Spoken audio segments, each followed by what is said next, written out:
welcome. I am Amarachi Ubani. Tonight, former House Chairman of Appropriation Abdulmumin Jibrin submits his petition against Speaker Yakubu Dogara and 12 others to security agencies over budget padding allegations.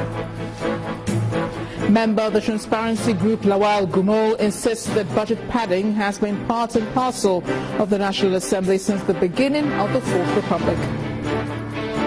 Nigerian Air Force carries out another round of bombardments on militants' hideouts in Arepo 4 days after the first round of bombardments.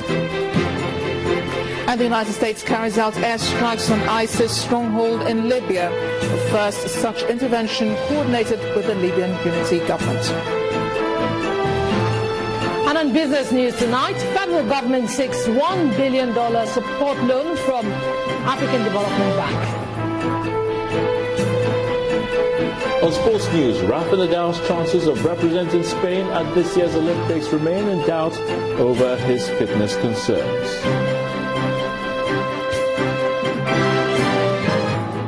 And from Abuja, the federal government's town hall meetings moved to Enugu in the southeast region.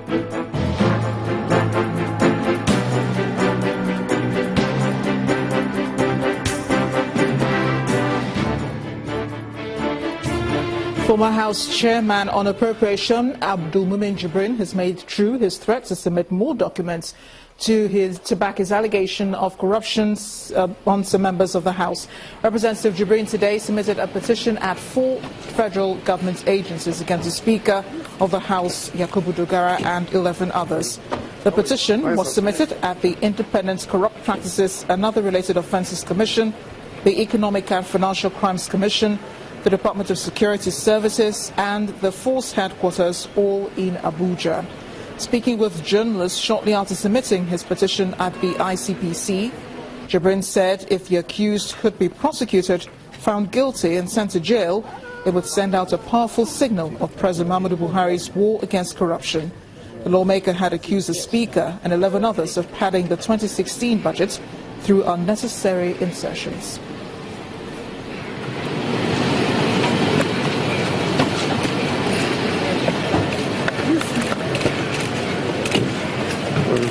How are you? Fine, sir. To submit an official petition on Mr. Speaker, the Deputy Speaker, the House Whip, and of course the Minority Leader of the House, and 9 other members of the House of Representatives. In all, 13 members. I've had a meeting with the Commission. I will continue to cooperate with the Commission. In fact, we will give the Commission maximum cooperation to ensure a speedy investigation of this matter and commencement of prosecution. I'm sure that in due course you will hear more about this petition.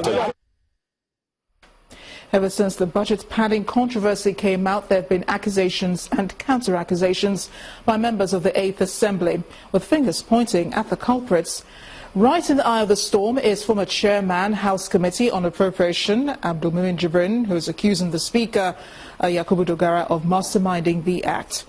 The situation has led to calls for the EFCC and the ICPC to conduct investigations on the allegations.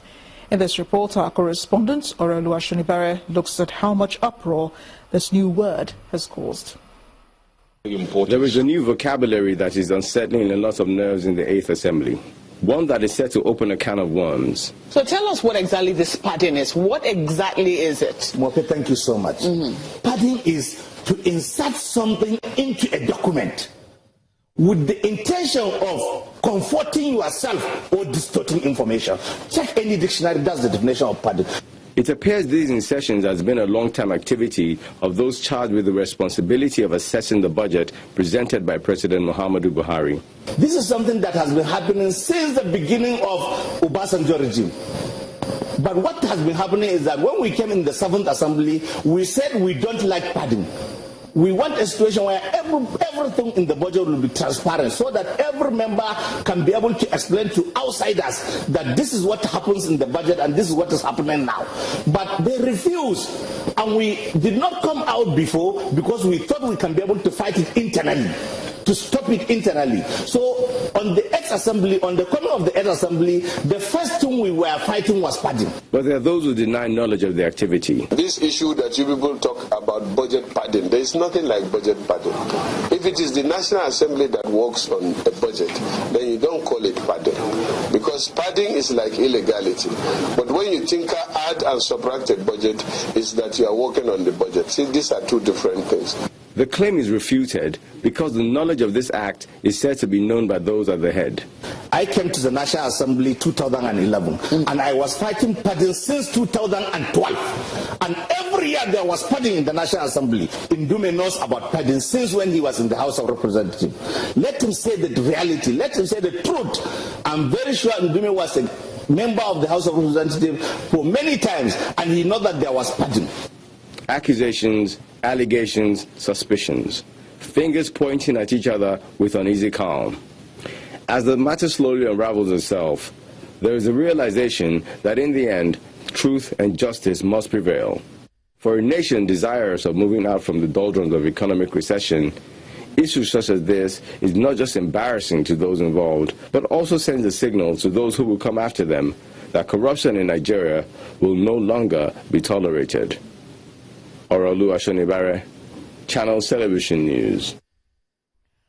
Let's take a further look at the accusations and the counter-accusations and all the controversy in the House of Representatives. I'm being joined on the news at 10 by legal practitioner GT Ogunye. Thank you so much for joining us tonight on the news at 10. What do you make of what are your thoughts on everything that's going on in the House of Representatives?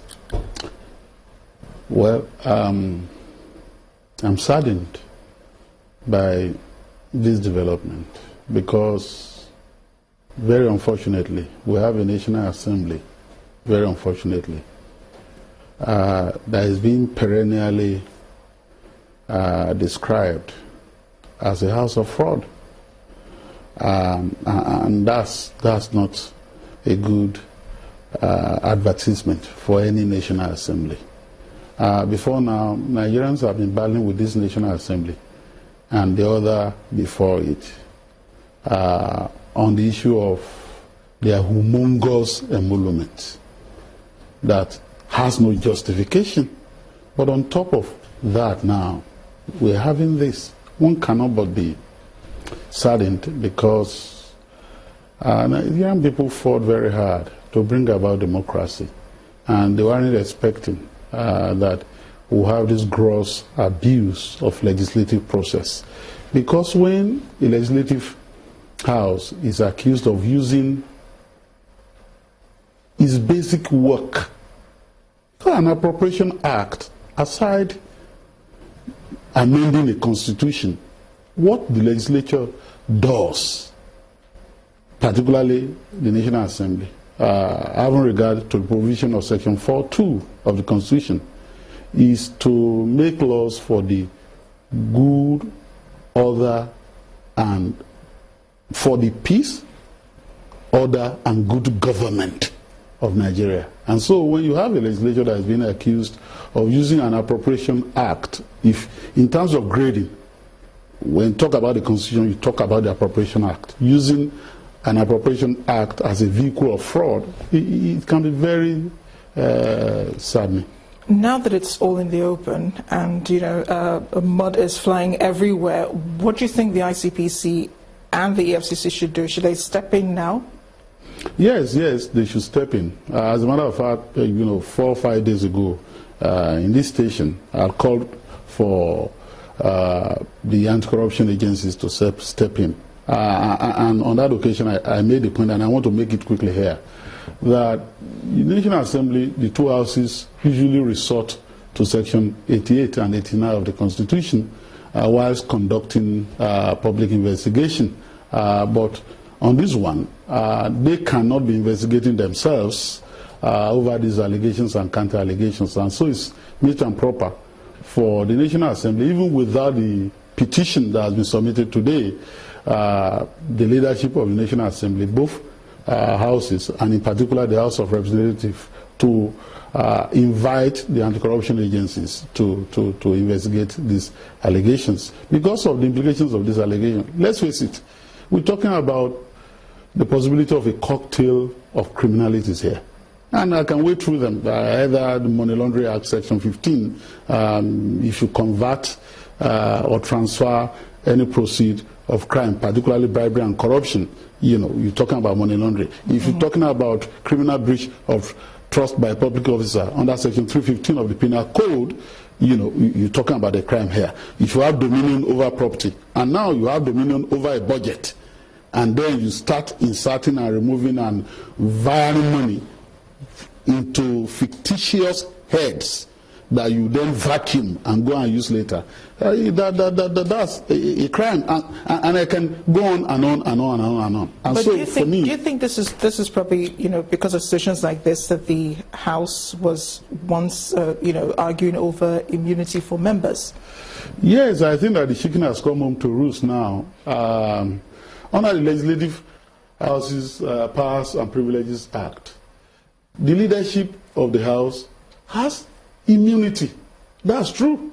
Well, it's been said that, anything that is said on floor of the House or anything that is written in the motion and all that is covered by legislative privilege. That's a kind of immunity. And so for the Speaker or the Senate President, any decision that is taken on floor of the House, like ruling on a motion and all that, you can't come out of that House and sue him for that. He has immunity to that extent. But on top of that immunity that has to do with how they conduct the affairs of the House, they now want immunity that will attach to their person so that within and outside the House, whatever they do will then enjoy immunity. And of course, Nigerians, justifiably kicked against that. And so with what has happened now, one can say that the chicken has come home to roost. One can now, fathom the reason why they wanted that immunity so desperately. But does it seem normal to you, that the executive arm of government, as well as we're talking about the leadership, also the leadership of the House, as well as the chairman of the National Assembly, does it seem normal to you that all the top functionaries are all silent on this incident? I think Jibrin is the bad guy of the National Assembly now. And I'm saying this very, it's like, why is this guy watching our dirty linen in the public? I'm referencing what Senator Ali Ndume said now over the same matter when they're calling for a truce.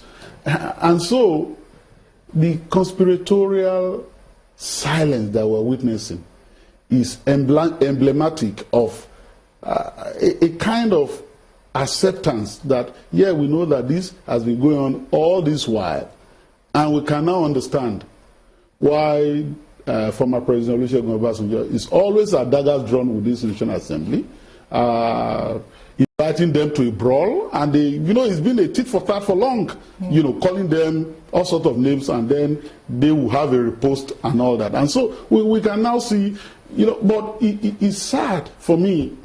I'm not one that will just say, oh, yes, it's sad that anytime we are discussing the National Assembly, we're discussing something as if we're just discussing the headquarters of sleaze. That's not what the National Assembly should be famous for.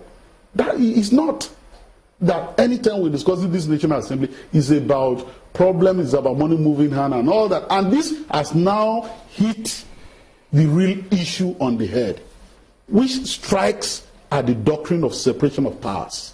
We said this before, that when I was in secondary school, I was told about arms of government, the executive, administer the laws and execute the laws, the legislature makes the law and all that. When a National Assembly insists on constituency project, environment of money, and insists on spending money as if it were an executive arm of government, originates budgetary heads, and then approves of this head, pass it over to the executive, and dare the executive to fail to assent, blackmail the executive. That's not how you govern a country. And that's where we'll have to. There's a division of labor. Thank you so much, Mr. G.T. Ogunye, for joining us tonight on the News at 10. In part two, after the break, federal government accuses London-based Telegraph newspaper of strengthening Boko Haram insurgents through its publications. Please stay with us.